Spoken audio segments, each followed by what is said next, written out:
Hey, everybody. Welcome again to Each on the News. We've got Michael George, Chief Executive Officer of Syncro. Everybody should probably know who this gentleman is. Starting with Continuum, a lot of stuff in the MSP community. First, actually, to actually build a, knock and SOC as a service in a way, right? And because you realize way back then, Michael, that not a lot of MSPs were able to handle, this the heavy lifting that's required in a knock. But so, Michael, give me a brief overview. What actually got you starting to start that Continuum, first of all? Well, Julian, first of all, thank you very much for inviting me back. I always enjoy speaking with you, and I always enjoy addressing some of the harder questions and some of the more thorny issues in the market. So I know you always have great provocative ways of thinking about things, and I'm enjoying taking on some of that discussion today. To your specific question, back in end of 2011, we started Continuum, and you're quite right. There was something really special in what we built there. You pointed out a knock operation, and then later we launched the very first security product in the market and brought a SOC to bear. And we did that to serve this market for what we believe to be its greatest challenge. It was then, it is now, and it will continue to be. And that is the labor and the labor costs associated with service delivery. Everybody is running around talking about trying to address the profitability of an MSP. There's always the big debate about whether it's a platform or a point solution and all kinds of things, and we should get into all of that. But the fundamental hypothesis of Continuum was if we could offload 60 or 70% of the rote mundane work that a technician was required to apply in service delivery, and did that to a low-cost outsourced geography, in our case, India, where labor is significantly less, then we gave opportunity for our MSP partner community to be highly profitable and to grow. And that's exactly what happened. We Continuum produced the most profitable and the most successful MSPs in the business. And that stands true to this day. I'm proud of that record. I've been out for 5 years now after ConnectWise acquired us. And to this day, those MSPs they're the largest today and most successful in the world. So that was the hypothesis then. And it's still true today, as you said. At the end of the day, right? I mean, you're right. You can't have humans are expensive. The processes, there's a lot of technology stack, but you've got to have humans to kind of manage all those things, right? And if you can outsource some of that, then you could then focus on acquiring new customers, doing the higher end things, and basically literally increase your productivity, which means more profitability, right? And it's right. It was true then. And I think now it's probably even more true than it was then, because they're juggling so many things. So, Michael, when you look at the MSPs today, all the things that they've got to manage, even back then with Continuum, right? There was a lot more things that they have to manage today. Compliance issues, cyber insurance issues, et cetera, et cetera. What's life like for today's MSP, you think?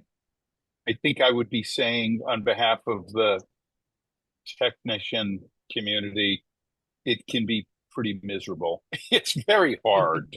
It is really, really hard, to be in the IT services side of the business. I'm incredibly both sympathetic and empathetic to that fact. I spend a lot of time traveling, visiting with our partners in the field, sitting on the tech bench, and it is a very difficult job. It's got increasingly more difficult. We'll come back to that in a second.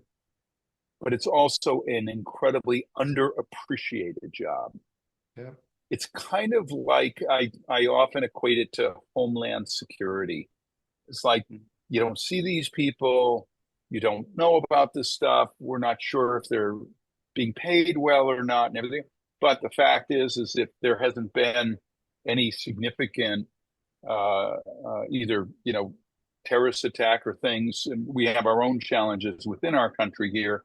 But in any of these, world economies, homeland security is an incredibly valuable but highly underappreciated job. And so I think of the technician has been dealing with a compounding complexity where now, and of the things, Julian, you just listed off 6 or 7 things, but most all of them fall into the field of cybersecurity, right? You talked about compliance, right? I mean, all these things has created a far more complex environment, compounded by the fact that we had a global epidemic, a situation where we now have a displaced workforce. So it was difficult enough to protect your environment when all your employees were sitting behind the firewall. You could do a lot of training, right? A lot of the kind of cyber training and awareness and everything else, all within the confines of an office. Well, now that everybody is in a work from home or hybrid environment, you have increased complexity because they're no longer behind the firewall. The internet is the new network, and you're trying to protect this incredibly. So it's just an incredibly difficult job. And shockingly, candidly, we're in the field. I have a high appreciation for what technicians do on a minute-to-minute, hour-to-hour, and day-to-day basis. But the world does not, and it is an incredibly underappreciated field. So anyway, therein lies a lot of the complexity with it, and why some number of people just kind of don't want to do that. It's right. It's becoming a rarefied thing, and even for those who do, it's a very complex world. So let me just stop there, because there's a couple of different paths you may want to take this down, but those are the issues at hand. Yeah, I think you're so right. It's that I always tell people about the importance of the army, called the channel, right?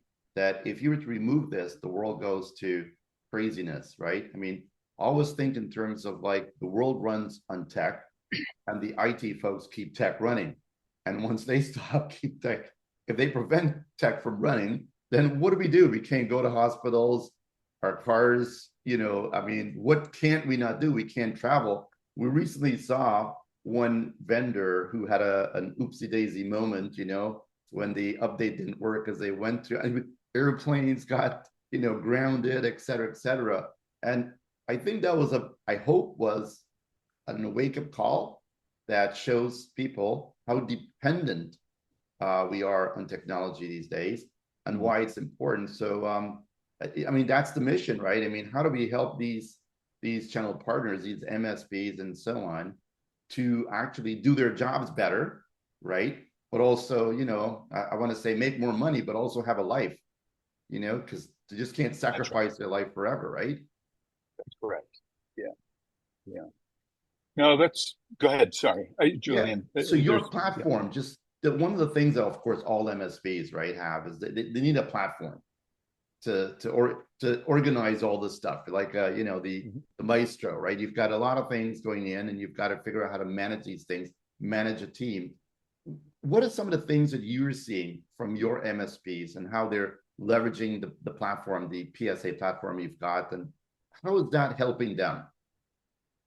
Yeah, and that's right. That's what this is all about, is how do we help them do a couple of things. One is not be so underappreciated, but be appreciated, be compensated, be right to hold the stature that they so much deserve in the community at large. And it isn't just a trophy and an acknowledgement. It comes in the form of compensation, and it comes in the form of having a life. As you said, this is more than just making money. It's also having an equitable experience in their career that includes some work-life balance, and everybody deserves that. But since you spoke about my roots in Continuum, I'll bring that forward. we did just that. We, as I said, offloading 50, 60, 70%, depending on what the issues were, of issues into our knock operation, leaving really only those cases, situations, edge cases, whatever it might be, to the technician working in the Continuum environment, to doing the higher value stuff, the things that might involve being integrated with the customer, being their strategic partner, being their CIO, if you will, as opposed to like that rote, mundane, grindy, repetitive work that nobody really loves to do anyway, but is necessary. And so we took that out of their hands. That's exactly what we're doing here today. And I want to keep this a little bit at a higher level and not make this so much a pitch about Syncro, other than because of my philosophy around this, as you can imagine, we have built a platform that provides the things I'm about to talk about, but I'm doing it very specifically because this is what this industry needs, to meet these demands and to be recognized and appropriately compensated for them. So, first of all, as I mentioned, you pointed out the product release that shut down airplanes, and I remember walking to my post office and seeing a handwritten sign, couldn't even get their printer to work, a handwritten sign that says cash only, we cannot take credit card payments, like at our little dinky post office in our summer, at a summer community. Just thinking about the impact of that was astronomical. And I do think people realize, like, wow, we live in a massively hyper-connected world that so many things could be affected by, this one company making this error. And I do think it put a new level of awareness into the world. But they're not always solving it the right way. Security is a very complex issue to solve. And what has happened over the years is, as I mentioned, we went into this distributed work environment. There's been a huge expansion in the MSP community. And the expansion has come not only in terms of the number of providers there are, but the number of products supporting those providers. And I would argue today that we have, if you look inside of a $2 million to $20 million MSP today, Julian, they have way too many products as part of their portfolio, right? The kind of layered things, and this does this, but not enough of that, and then this connects to that, and right. And whether it's coming from one vendor or not, I mean, the big platform vendors today all grew through acquisition. ConnectWise acquired Continuum and 15 other things. Kaseya is an amalgamation of, that's just a big, private equity.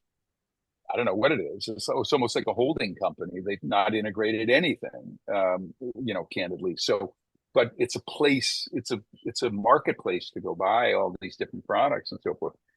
And it has just made the MSP and the technicians' lives miserable because, you have all this vendor management work, you've got all these economics, you're logging in and out of all these different, you have different operating modalities for different products, and you have layers. So you have cost and massive inefficiency. And so bringing simplicity to the equation also creates security, right? Because you don't need all these layers. When you have multiple products that think they're all doing the same thing, you have no product, right? You have lots of seams and gaps and places of great vulnerability. So we're in the business of helping unravel, right? Pull that to use a rugby, to pull the scrum back apart to see where the ball is, right? and who's got possession. It feels sometimes like that, It is. Where is the ball? Where is the guy? It totally is. It totally is. So, so I think these are really important things. This is really now, like, let's get back to basics. This is about simplification, not further complication. And this is really all about the technician and the technician's efficiency the quality of their job and their quality of life. The last thing I'll touch on there, though, is what an opportunity to be a technician in today's world, where if you're, as an MSP, if your philosophy is as I just expressed, but today, instead of having to add in an external low cost, centered knock or sock, there is a new genre of technology, and it's not new, actually, it's from the 50s, but the automation that comes from this next generation of AI gives us the capability as technicians to reduce, if not eliminate, 50 or 60 or 70% of that rote mundane work that you have to do over and over, that's repetitive and it's not valuable but necessary, right? It's just not a high value thing, but it's a necessary thing, so that me as the technician get to work on more interesting things, more complicated things, more things that give me maybe an experience with the customer, or give me an experience with some new technologies that I might want to work with. And so what we're doing here at Syncro is building that layer of automation that takes the place of, what we at Continuum, we were 1,400 people at the time we were merged, into Connect, acquired by ConnectWise. And 1,000 of them, 1,000 of those 1,400 people were based in India. So it was a lot of the knock operation and a lot of the sock operation, that did that. But today you can do it even at a lower cost with the elimination of human error and the human costs and everything else by introducing a new level of automation. AI automation.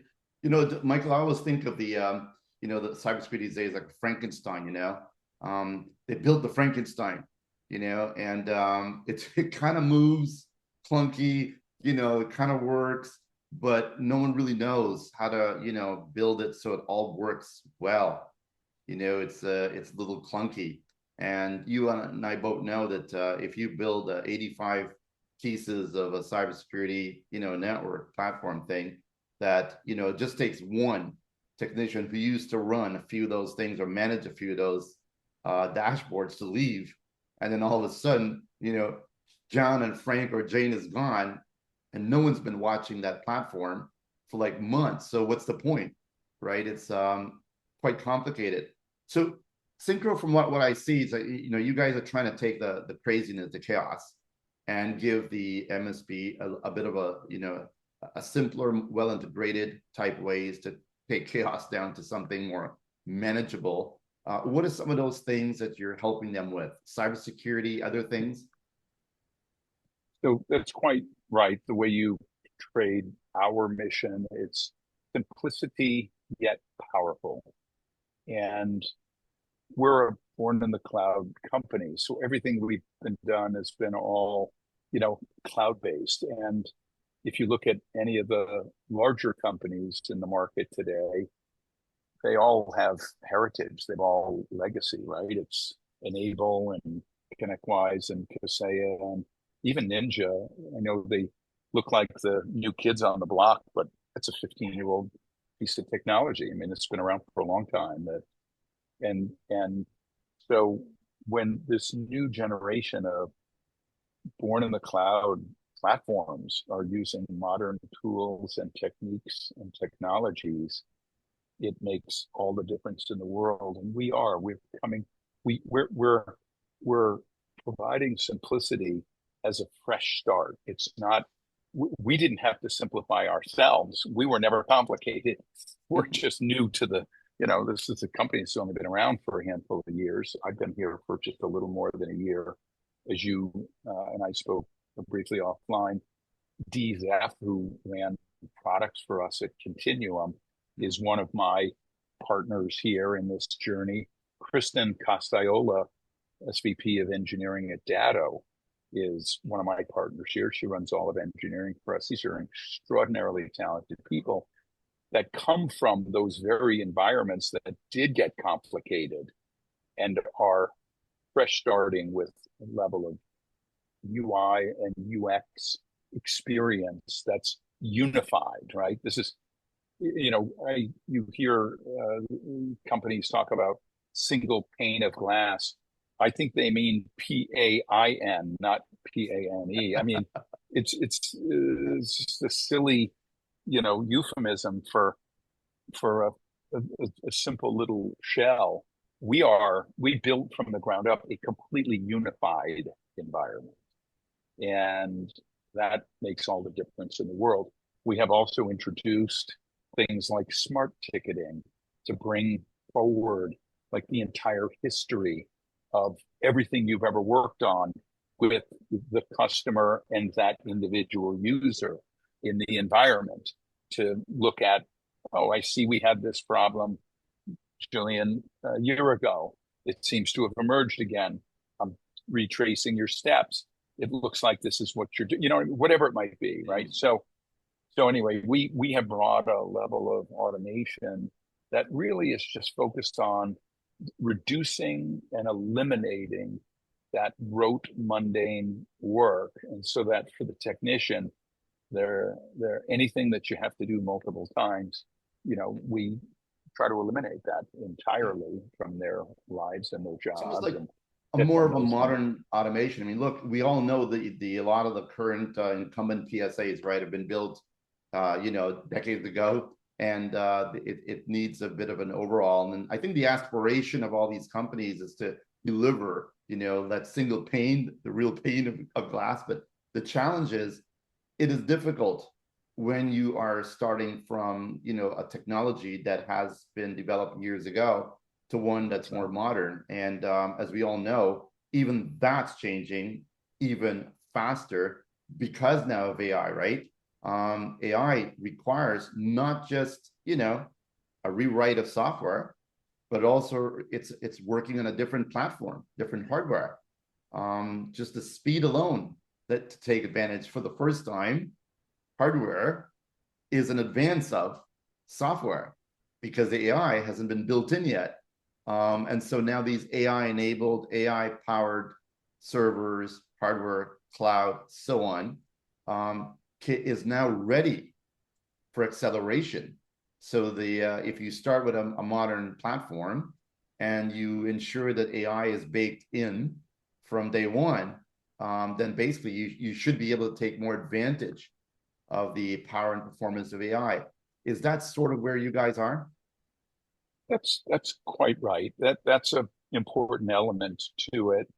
I would add one other dimension, Julian, that I think is important, which is that I love the book and cause myself to read it every couple of years, called Sun Tzu, The Art of War.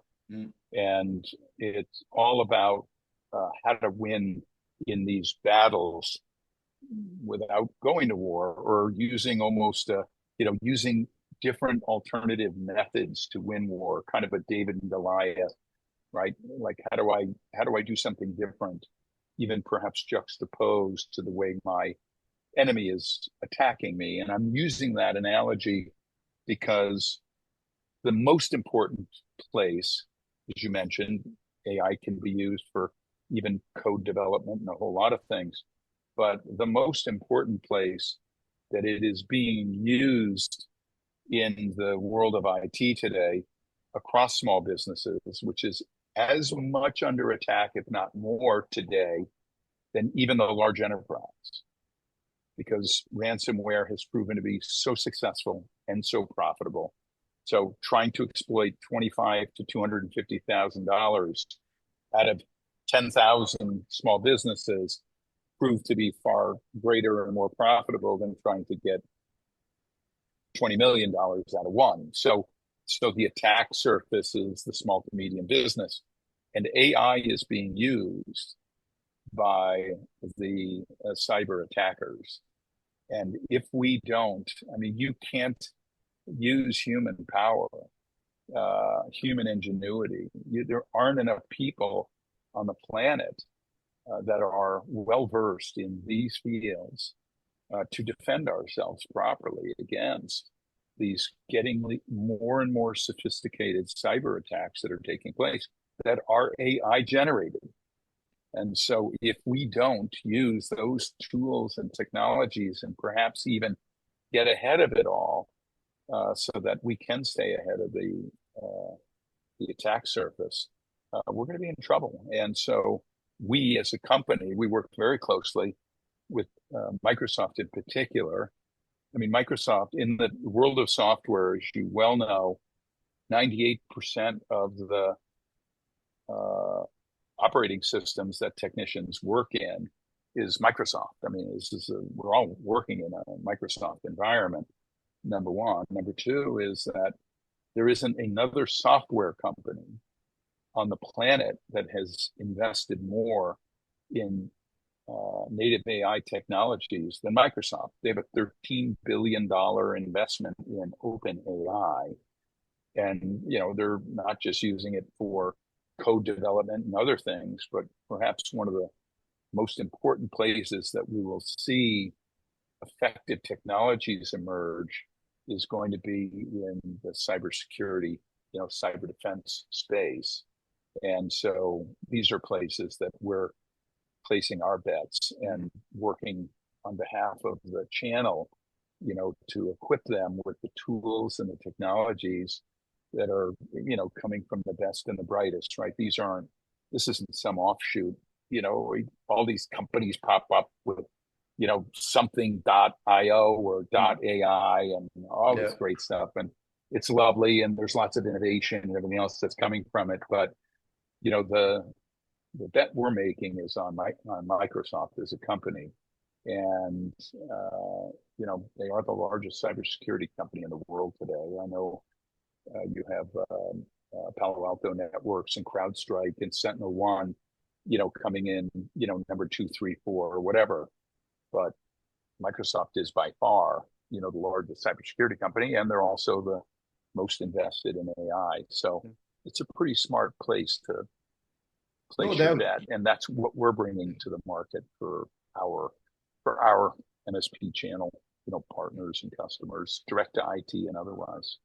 Well, if you're going to bet on somebody, you want to bet on Microsoft. I mean, look, it's kind of funny you mentioned that, though, but most people don't understand or even realize that Microsoft is the largest cybersecurity company on planet Earth. And they should kind of know that as well, because, is their platform that's being attacked the most, right? So who better else to figure out how to defend that than them, right? It's interesting. To wrap it up here. I mean, so what I'm seeing here, Michael, is that you guys understand, right, the challenges, the headwinds facing these MSPs, and at the end of the day, you want to reduce the amount of productivity, their time, increase their productivity, so they could just do a lot more with less, so they could think a little bit better to help their customers navigate AI, navigate competitive issues, expand, etc. So there's a lot of other things that these customers need to do, and they need to figure out how technology is going to help them get there. So if you look at, Michael, the next generation, if you will, of MSPs, and we put on our crystal ball, there, and figure out where we're headed, what do you think the future MSPs, and I'm not looking at far out, I'm talking next year, 2 years, 3 years, where must MSPs place bets moving forward to remain relevant? It's a super great question, because, we think about the constituent that we want to serve, right? That we're building our tools and our platform for, and it's exactly to the question you asked, which is, what does that MSP of the future look like, right? So, number one is from an organizational perspective, let's start there. And you don't have to be that big to start to get organized in a way where you understand the importance of the separation of sales and services. In other words, if you don't have dedicated sales effort, a dedicated go-to-market effort, and it's hard, like being a salesperson selling to small businesses it's a difficult job, right? You're trying to displace everybody. you're selling to somebody who already has one of those things, right? Right? Somebody, a 9-chair dentist office, a 22-person law firm, it doesn't just name it. I mean, it doesn't matter. Whatever Yeah. those businesses are out there, in order to be a business you as an MSP want to serve, they have a provider. However, the change vector has never been greater, because the biggest change vector, the biggest reason why a end customer is willing to change their MSP is because of a cybersecurity incident. And the number of incidences are so high and they're so on the rise that all you need to do is be there, be present, and solve a problem for the end customer that they have. And so this is the time to get out there. This is the time to market and to sell into the small to medium business as an MSP, number one. But you can only do it if you aren't like trying to work on something for somebody 1 minute and then trying to sell something the next. You need a division of labor and you need a dedicated sales force. It can even be a sales force of one, Julian, but it needs to be a dedicated, effort. So that's an important part of the organizational construct. And then from a technology perspective is to decouple and decomplicate uncomplicate your tech stack.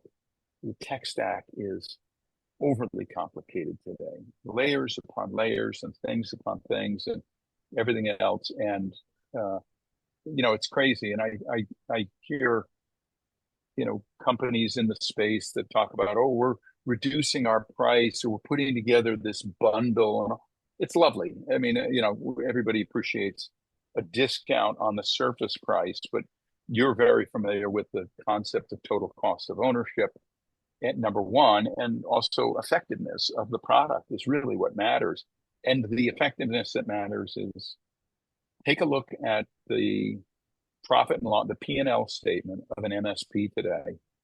If more than 10 or 12% of it is your tools, you have a whole different problem. But solving a problem, getting a 10% or 20% discount on the thing that's only 10% of your total operating budget doesn't matter compared to the number one thing on your P&L, which is your labor costs. And if you can, as we are focused on, reducing the labor costs, reducing the amount of time and effort it takes to do these things that I've been talking about, we can reduce that by 20 or 30 or 50%. Think about, and again, I know I'm talking numbers. I should put up the spreadsheet for you, but I'm just answering your question.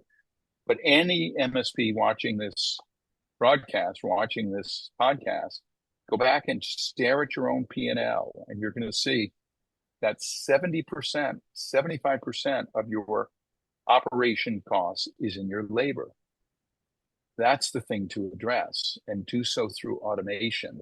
And the automation, the simplicity, the unification that I talked about is designed, very much to improve the efficacy of technicians' work, where it appears on the value chain. It should be valued, and it is. It's incredibly valuable work. But also in the quality of the life they get to lead, because they're not, again, doing all this rote work. And for the business owner, the MSP, business owner themselves, they should be thrilled because, again, if I can affect by 30 to 50% my labor costs, and it's not because I'm going to lay people off, it's because I'm going to get more customers, right? I'm going to get more customers and not have to hire 20 more people.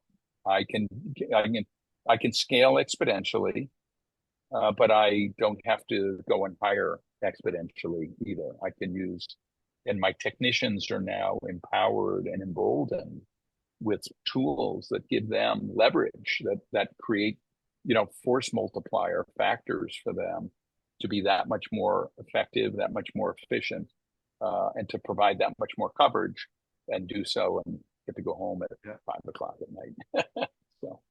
Well, those are good marching orders, Michael. So if I heard you right, one, you better be doing something in cybersecurity, because that's going to make or break your future. Second, you better be able to articulate your story really well. You can't sell people water if they're not thirsty. You know what I mean? But if they're hungry for something else, right? Maybe that's going to be your angle. So you have to have a sales team or person dedicated to that. And the game is really about reducing your cost, right? And you don't want to, no one's going to lay people off because you can't hire them. So it's difficult just to hire people these days. But if you can do a lot more with less and reduce the workload on these people, so you can actually not just improve your productivity, but and this may be even more important, is the output, the actual outcomes becomes better. You're better able to protect your customers better. You're better able to deliver the services faster. You're better able to get in and out without causing a problem faster, which means your satisfaction rates for both your customers goes up. Your satisfaction rate, or let's call it the happiness factor for your staff, goes up because they don't have to do all the running around. So I think that's a really cool blueprint for the future of an MSP. Mike, I'll let you wrap it up with the last words there, my friend. I hope I got the summary right, but what do you think? I think you nailed it. It is a security first industry today, and there is no such thing as an MSP without the other S in there. It's an MSSP world today. You have to have security. It's just a fact. And number one. Number two, to your point, you can't sell water to somebody that's not thirsty.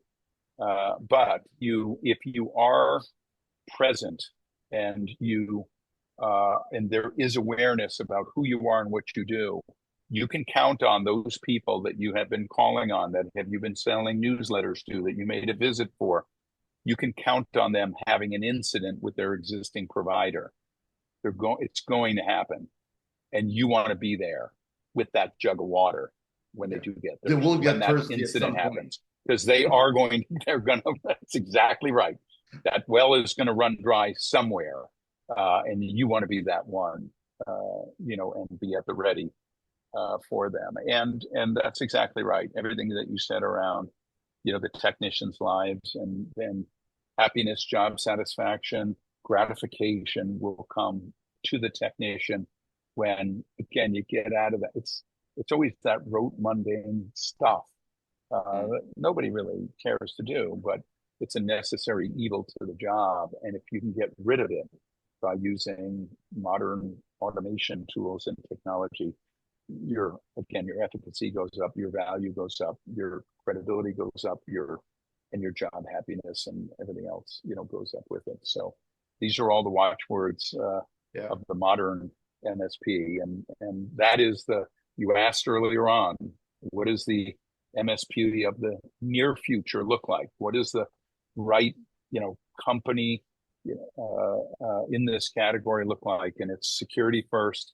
It's simplification of their stack, their technology stack, in its automation, in the hands, empowering not to eliminate, but just the opposite, to empower their technician. There you go. Well, folks, take it from someone who knows the game, and of course, building a platform, not just to talk the talk, but to help you walk the walk. So that's the whole point of this whole thing, right? It's great to say opinions of where the world goes, but to actually build things to help people get there from here is where the game is. Michael, it's been a pleasure as usual. Keep us posted how things are coming along. More to come, I'm sure. And the website for folks to learn more is syncromsp.com, I believe. Correct. Got it. Cheers. Have a great day. Julian, thank you so much. Really appreciate it, to you and to your audience. I always grateful for these opportunities and want to share our thought leadership and do everything we can to help make, the MSP channel wildly successful. Thank you. Always a pleasure. Cheers.